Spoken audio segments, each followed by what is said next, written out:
The background of this is that myself and several other members presented a proposal that would essentially remove our armed school police officers from Prince George's County Public Schools and instead replace those individuals with mental health professionals, with social workers, with academic interventionists that we think will really better serve the needs of our students.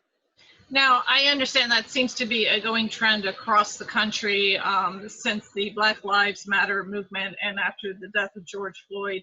Why is it important for Prince George's to follow this route, in your opinion? Yeah, well, it's important for a lot of reasons. I think for one, we've heard from a lot of constituents that they'd like to see this.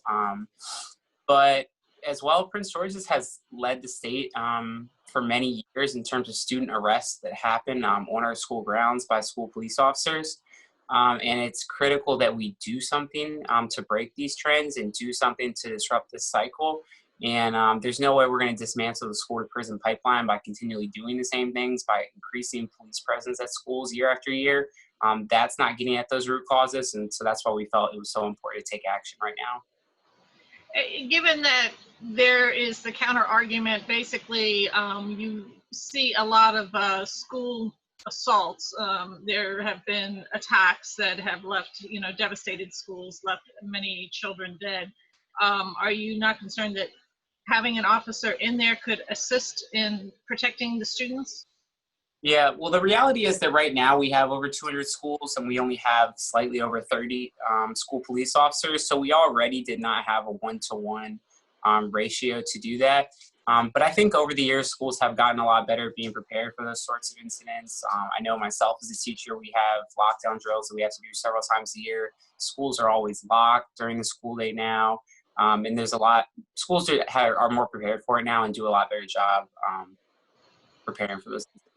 Now, you brought your proposal up to the school board. You were expecting to discuss it before the budget was discussed later that month or this month, and it was tabled. Tell me what happened. Yeah, it was really unfortunate. We passed it out of the budget committee prior to the board meeting so that it would see the full board. And yeah, a slim majority, mostly of appointed members of the school board, voted to table it all the way until September without even discussion. The whole purpose of the motion was a first reader, and it would have had to come back up again as a second reader before the board before it could have been enacted. And I think that's the reason that we're on a public body, is to have public debate and discourse and come to solutions for our constituents that put us in there. And for us not to even discuss the matter, I think was really shameful. And in your opinion, what was the reason behind that? You'd have to ask the 8 people who voted to table it.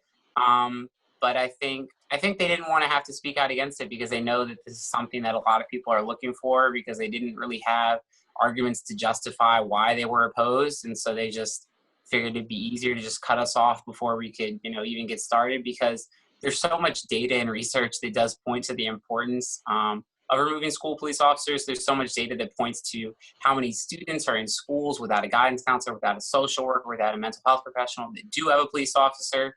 And there's just so much data that is in that direction that shows that we need to do something different, that I think it would have been difficult for them to debate it on the floor and not see the merits of our proposal.